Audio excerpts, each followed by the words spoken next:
Best practices to learn Spanish. You are today here to know what is my advice when it comes to learning Spanish, and what to do to learn Spanish and not dying in the process.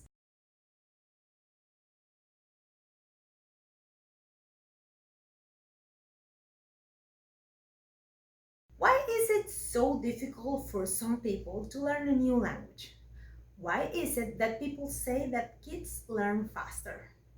What do you think is the best way to learn a new language? Is it with a great course material? With a teacher who knows everything about Spanish? Studying as many books as possible? Is that what you need? Then how come people don't learn Spanish in school? Well, that's easy to answer.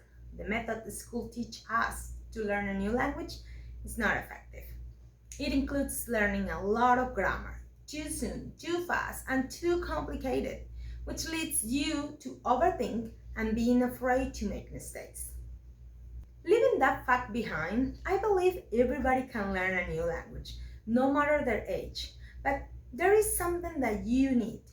That is consistency. Now, you might be thinking, you said that everybody can learn. What if I'm not consistent? That's the thing. We are consistent only in the things we want to be.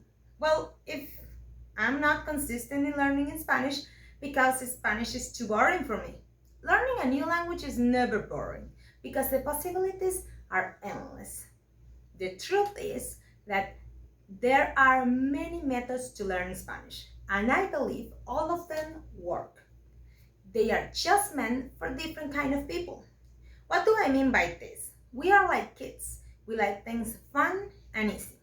If it's fun and easy, then we keep doing it. And ta-da! Consistency is accomplished. There are 3 ways to learn a language effectively. First, you can learn a language by cultural crash. You could find yourself a teacher or just study on your own with a course or books. All of them are effective. You just need to find the one that is effective for you, the one that will keep you happy and therefore consistent. So, if you are going to learn Spanish, I will recommend you follow these practices. First, find a course, a book, a method, activities in your target language that you can follow, that you are interested in, that you are enjoying, that is fun, engaging, and of course, easy. Definitely something you would like to do every day. That is easy peasy. Don't try to do things that are too difficult or complicated. Challenging, yes. Complicated, no. Find easy and fun things to memorize. As a kid would. A kid will never learn something too boring or too difficult. And of course, when natives start learning, they listen passively for a long time. Finding things that are easy for you to understand in your target language and starting to interact repeatedly with it every day is the best. It could be just resources from courses, books, or activities online. Now, how can you learn a language without effort? Easy. Immersion. If you could go to another country, that would be great. But what if you can? Then change the language settings of the things you can control. All your life is in a different language than the ones you want to learn. So, if all your life is in English, you need to change the things you can control to Spanish. For example, the videos that you watch, the music that you listen to, TV shows, movies, books, etc. Anything that you feel passionate about it. So, define what you like, things that you're passionate about it, do it every day, and turn it into a routine. And then advice, but a routine designed for kids. So listen, watch, read, talk, and write like a kid would. 2. Speak with a native tutor. Have true interaction with people speaking in that language in an easy way so you can understand. Someone whose focus is on you, who can identify the way you learn the best, someone who can teach you those tips and tricks that he or she has mastered. Because even if the grammar is not that important at the beginning, verbs are super important to master a new language. The rest is just vocabulary that you can learn with a lot of practice. Think about this. A long and windy road is best traveled with company. So in the beginning, you are not going to know anything about Spanish. So you are going to need a guide. someone who will guide you through the process and teach you the basics. This person is going to teach you small talk, the most common phrases, and the most common mistakes. Of course, you could learn without a teacher. Yes, you could do that, but it will be harder. The teacher will guide your process in a way to make it easier, fun, and give you tips on when you should start investing your time better, to learn faster, to make you feel comfortable with your learning process and adjust it to your specific type of learning. So, this person is going to focus on you to put all of his effort in making you conversational.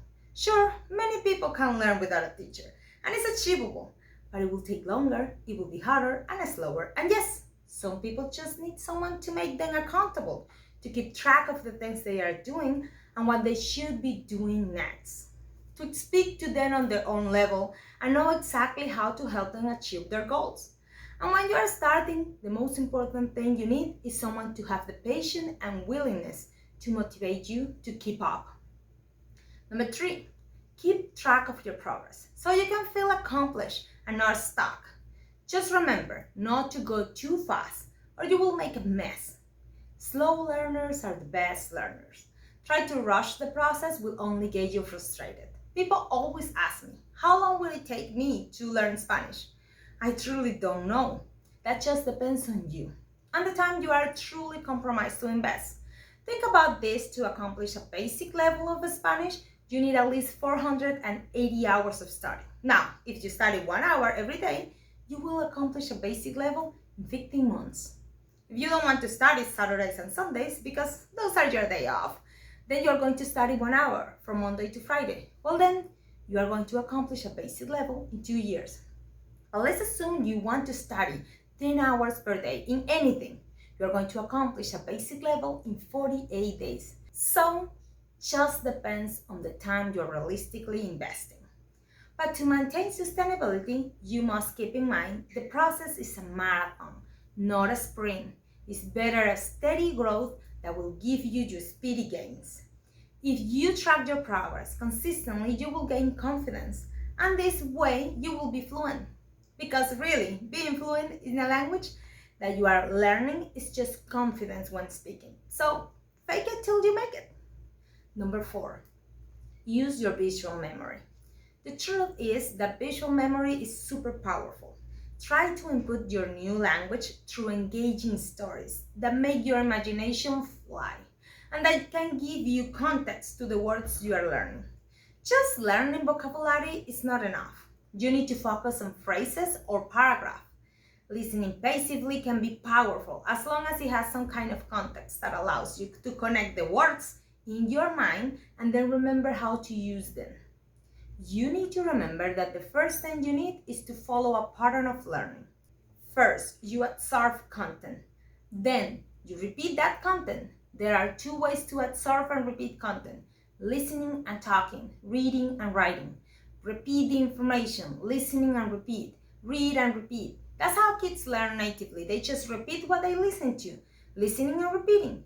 In the beginning, the most important part is to use simple phrases. Don't try to make it too complicated because then you're going to end up frustrated. It is more important to be effective when you are communicating. The best way to absorb and repeat is by conversation. Find someone to talk to, preferably a native. A fun and easy conversation every day will take you farther than anything else. Now, I know I only gave you advice on what are the best practices for learning a new language. If you would like to have a method to follow, like I said before, it's going to depend on you. Watch my next video to find out what I believe are the best methods to learn a new language. Then you can choose the one that suits you better.